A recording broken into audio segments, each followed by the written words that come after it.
They said the year of redemption was coming. They told us 2026 would be the phoenix rising from the ashes, the year the Sussex brand finally conquered Hollywood, silenced the critics, and proved that they didn't need the royal family to survive. Well, ladies and gentlemen, we are deep into February 2026, and let me tell you what has actually arrived. It isn't redemption. It's a debt collector's knock at the door and a silence from London so loud it is positively deafening.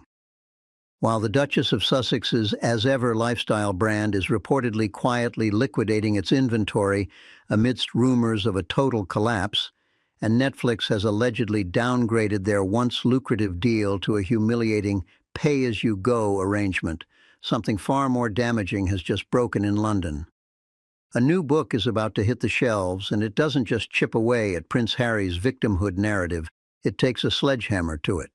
We are talking about the complete dismantling of the infamous dog bowl fight, the exposure of the true reason for the brothers' split, and the revelation that it was actually Catherine, not William, who finally pulled the plug on any hope of reconciliation. Welcome back.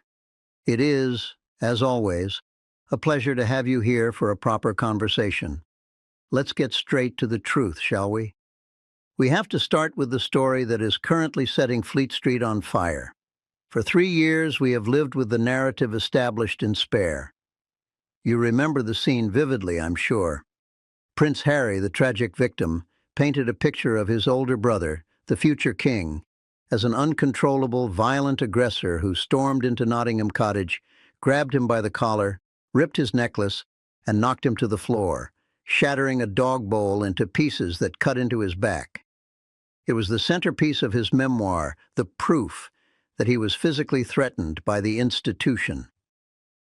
Well, according to a well-placed source cited in the explosive new biography, William and Catherine, The Intimate Inside Story by Russell Myers, which is being serialized as we speak, that entire account is being labeled a massively overblown, cheap shot. Let's parse this carefully. The insiders speaking to Myers are not denying that an argument took place in 2019. They are not denying that tempers were high, but they are categorically denying the physical violence. A source close to the Prince of Wales is adamant.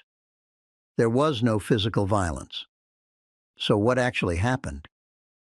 According to these fresh accounts from those who were behind closed doors, this wasn't a brawl between brothers over nothing. It was a confrontation about bullying. We are told that William went to see Harry not to attack him, but to address specific mounting complaints from staff members who were allegedly being ground down by the Duchess of Sussex. The phrase used by insiders to describe Meghan's behavior in those days is abrasive. We are hearing that staff were in tears, that good people were walking away from their dream jobs because they could not handle the treatment they were receiving. William, hearing this, went to his brother to say, effectively, this has to stop. The book claims that Harry's reaction was not to listen, but to accuse William of peddling a tabloid narrative. And this is where the new information becomes crucial. The source in Myers' book pushes back hard on this. They state clearly, it wasn't peddling a tabloid narrative to stick up for staff that were deeply unhappy to the point of walking away or having their mental health affected. Do you see the difference? In Harry's version, he is the victim of a jealous brother who just didn't like his new wife. In this new, corroborated version, William is a future king stepping in to protect his staff from a toxic working environment. The shoving match was, according to these sources, a verbal explosion where William refused to back down on the bullying allegations, and Harry, unable to handle the criticism of his wife, weaponized the encounter years later to sell books. It puts the dog bowl story in a completely different light, doesn't it? If there was no physical attack, if it was just crosswords and a heated argument about the mistreatment of staff, then Spare isn't just a memoir. It is a calculated fabrication designed to destroy his brother's reputation while conveniently omitting the fact that the argument was about the alleged bullying of palace employees. And the timing of this leak is devastating for the Sussexes. We are in 2026. The victim card has expired. The public is tired. And now we have credible voices from within the palace finally saying, "No, that did not happen the way you said it did." It is a direct challenge to Harry's credibility. And frankly, it is a challenge he is in no position to answer right now. Why? Because while his past fabrications are being exposed in London, his present reality in Montecito is reportedly crumbling. We will get to the financial disaster of 2026 in a moment, and believe me, the reports regarding the As Ever brand are worse than we thought. But first, we need to talk about the other half of this equation. If William was the enforcer protecting the staff, who was the one protecting the family? For years, the narrative has been that Kate Middleton, now our Princess of Wales, was the peacemaker, the one trying to bridge the gap. We've seen the photos of her looking pained at funerals, trying to catch Harry's eye. But this new book suggests we have had that wrong too. It wasn't that she failed to make peace. It's that she eventually realized peace was impossible. There is a fascinating, almost chilling detail emerging from these new excerpts regarding Catherine's view of the Duchess of Sussex. We are told that while William was intensely saddened by the brothers' estrangement and the loss of his wingman, Catherine was far more pragmatic. She reportedly saw the exit of the Sussexes as inevitable. Let that sink in. Inevitable. While the world was wringing its hands, wondering what went wrong, the Princess of Wales apparently saw the writing on the wall long before anyone else. She saw the clash of cultures, she saw the ambition, and perhaps most importantly, she saw the character. The book alleges that early on, Catherine warned others in the inner circle to not trust her. Think about the steel that requires. Catherine is often painted as soft, compliant, the perfect, weighty Katie, who does as she is told. But this report reveals a woman of immense intuition and protective instinct. She wasn't being mean, she was being observant. She saw a disruptor entering a system that relies on duty and hierarchy, and she knew it could not hold. And here's the tragedy of it all. She tried anyway.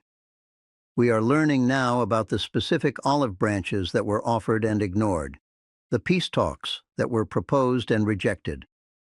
The book claims that even after the split, Catherine made specific efforts to offer a fresh start to Meghan. She tried to be the bigger person. She tried to welcome her back into the fold for the sake of the children and the brothers. And what was the response? Silence. Or worse, more leaks. The turning point, we are told, was the Oprah interview. That was the moment the portcullis came down.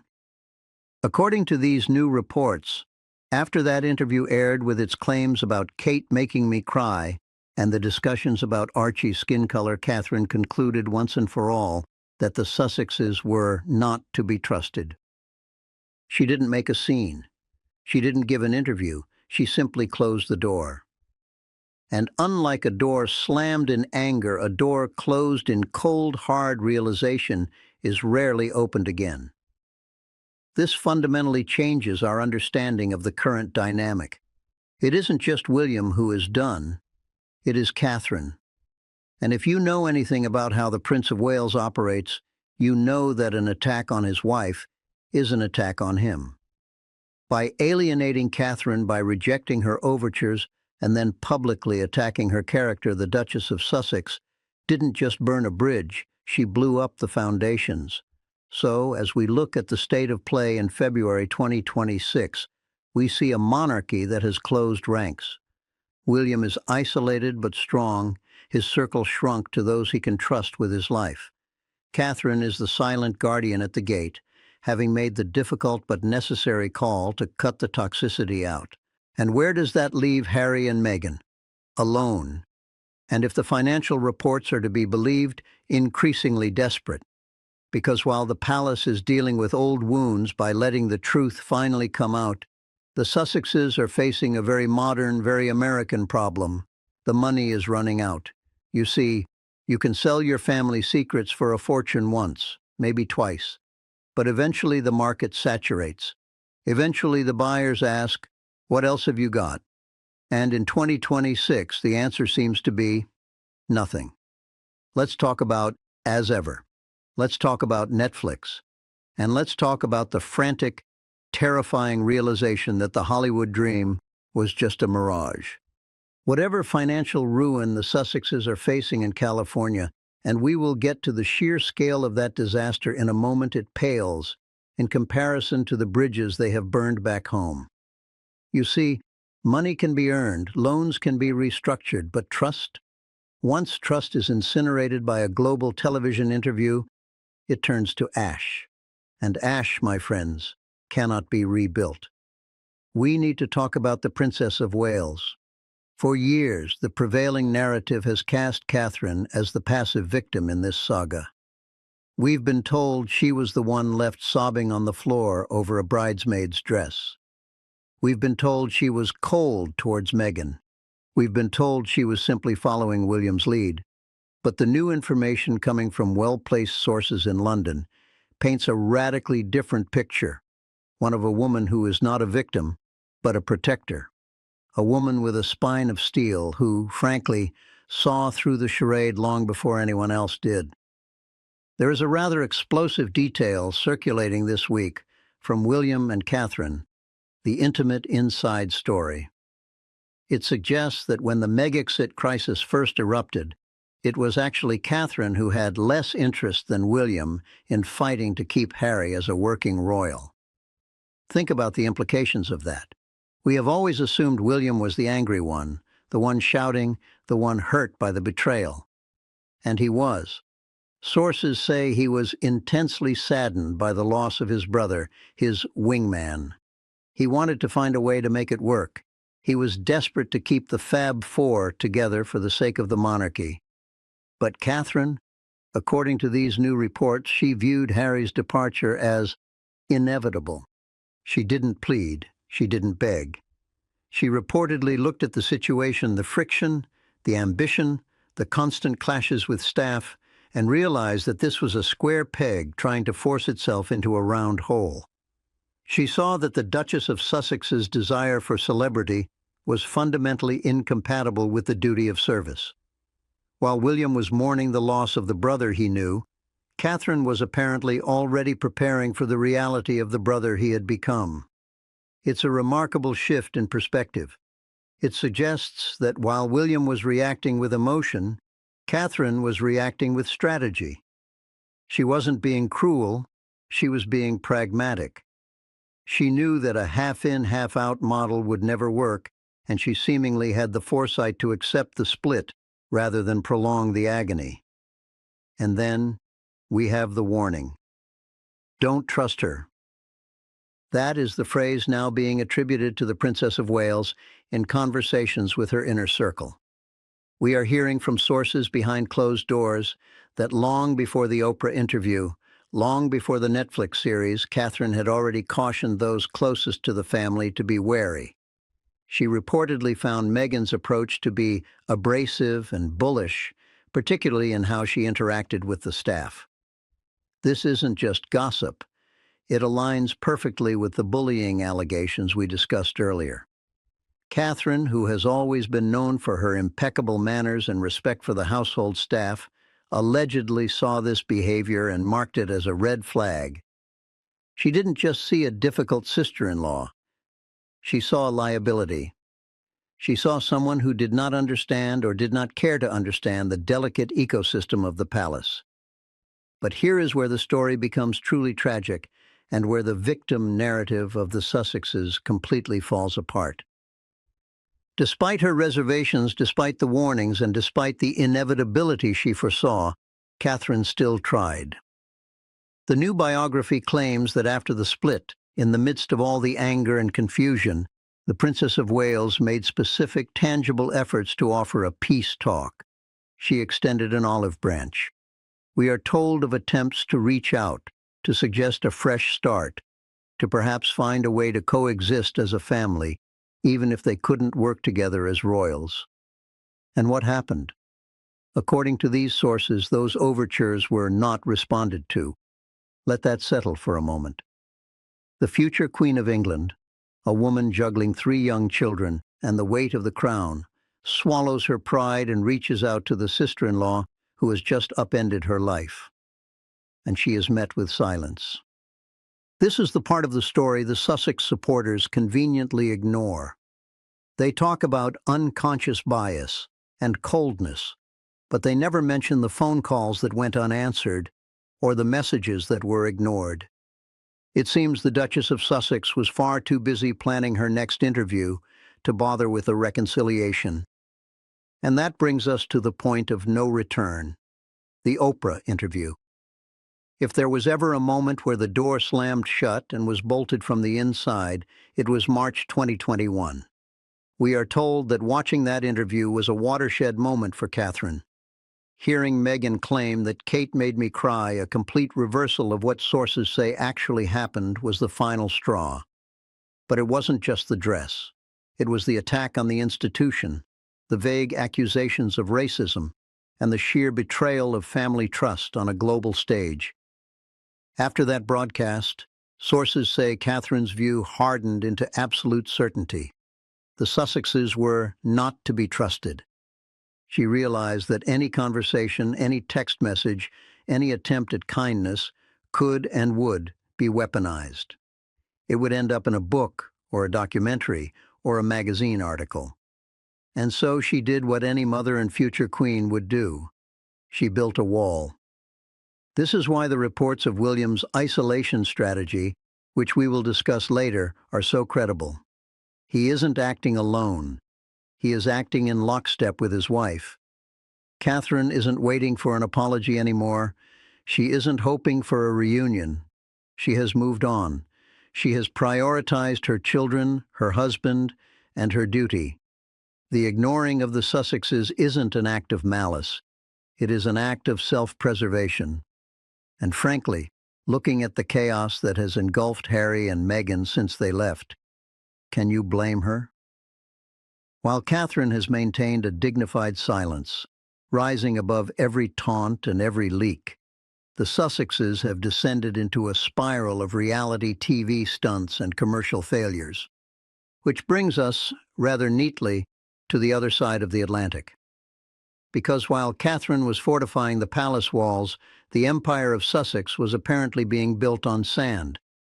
We've heard the rumors for months, the delayed launches, the staff turnover, the grand promises that never materialized. But now, in February 2026, the whispers have turned into a roar. The critical year has arrived, and by all accounts, it is off to a catastrophic start. Let's talk about money. Specifically, let's talk about the alleged collapse of a certain lifestyle brand that was supposed to rival Martha Stewart, and why a certain streaming giant has reportedly decided to close its checkbook. We've established the emotional wreckage left behind in London, but now we must look at the cold, hard reality of life in Montecito. You see, while the palace functions on duty and lineage, the hills of California function on one thing and one thing only: currency. And in February 2026, the currency of the Sussex brand appears to be in a state of hyperinflation, a lot of noise, but very little actual value. Reports are now circulating, and let's be honest, they've been gathering pace for weeks, that 2026 is the make-or-break year for the Sussexes. But make is looking increasingly unlikely. The narrative of a brand collapse is no longer just the chatter of skeptics. It is being backed up by the brutal reality of the balance sheet. Let's look at the crown jewel of the Duchess's commercial ambitions, the lifestyle brand now known as Ever. You'll remember the fanfare when it was first teased as American Riviera Orchard. Then came the rebranding and the re-rebranding. By the time it finally limped into the public eye, critics were already calling it a confused mess.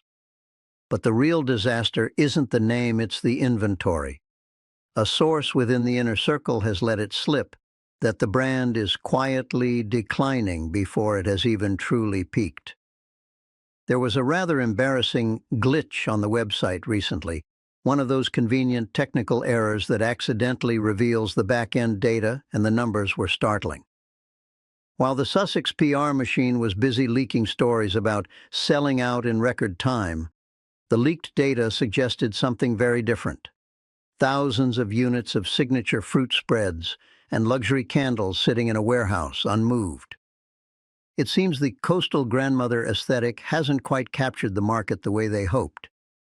Perhaps the public has realized that paying $40 for a jar of jam, no matter how royal the calligraphy on the label, is a bit of a stretch in 2026.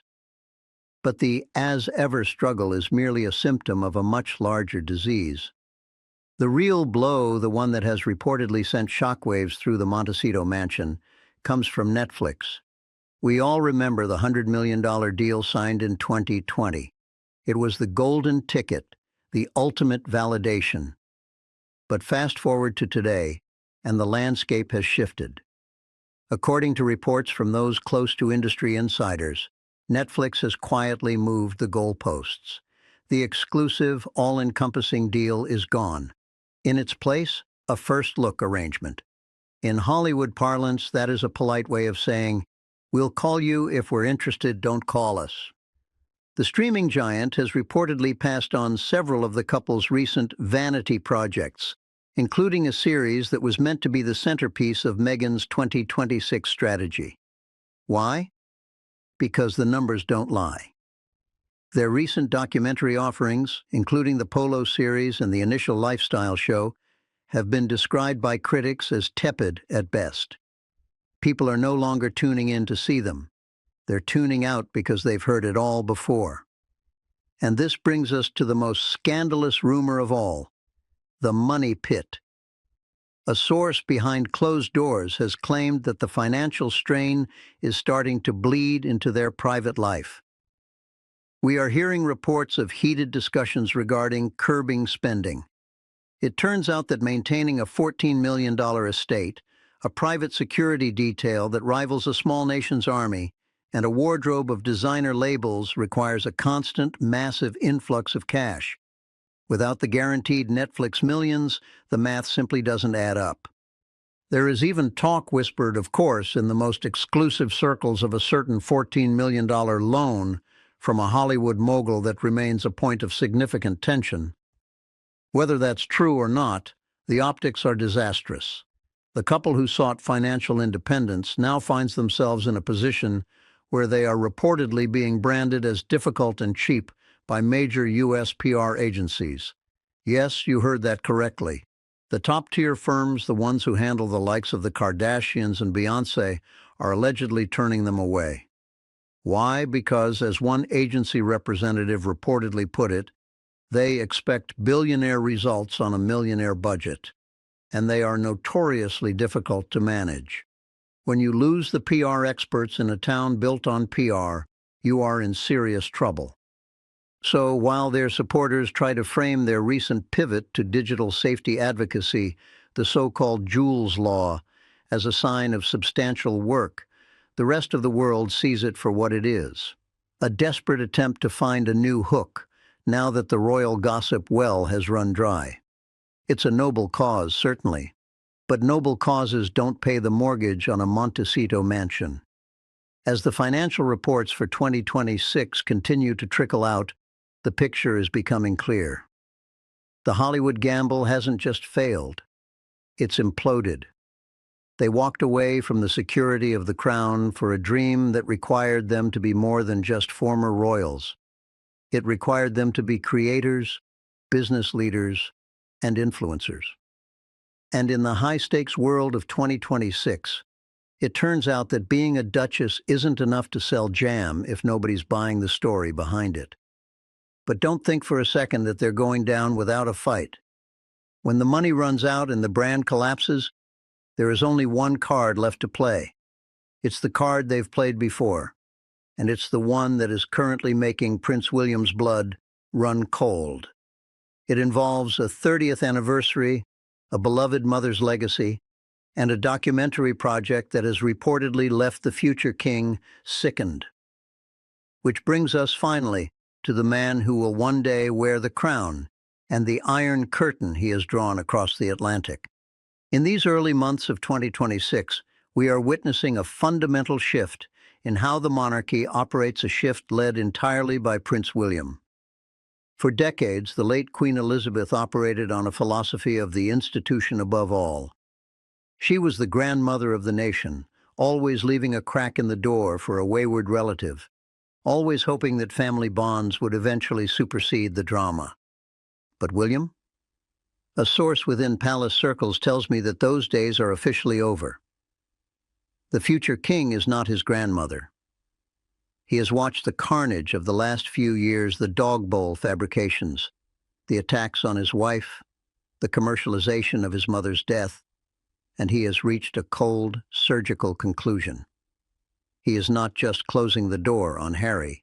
He is bolting it, bricking it over, and walking away.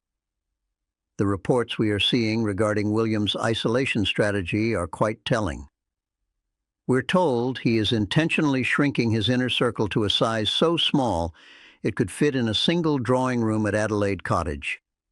This isn't out of paranoia, it's out of necessity.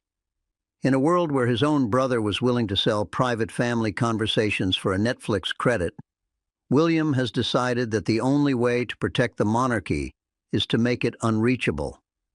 Unlike the king, who still harbors a father's natural, if increasingly strained hope for some form of peace, William is reportedly prioritizing the protection of his immediate family unit above all else. He is effectively the first family-first king-in-waiting. And that means there is no room for a brother who is viewed quite simply as a security risk. It's a permanent freeze.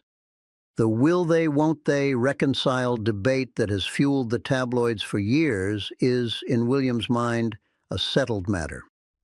The trust is not just broken, it has been pulverized. And as he prepares for the throne, he is ensuring that the Sussexes are treated not as family, but as foreign entities, distant, irrelevant, and entirely outside the royal orbit.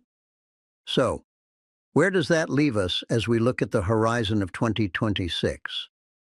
On one side of the ocean, we see a Princess of Wales who has found her strength in silence, a Prince of Wales who has found his power in boundaries, and a monarchy that is leaner, quieter, and remarkably more stable for its lack of drama.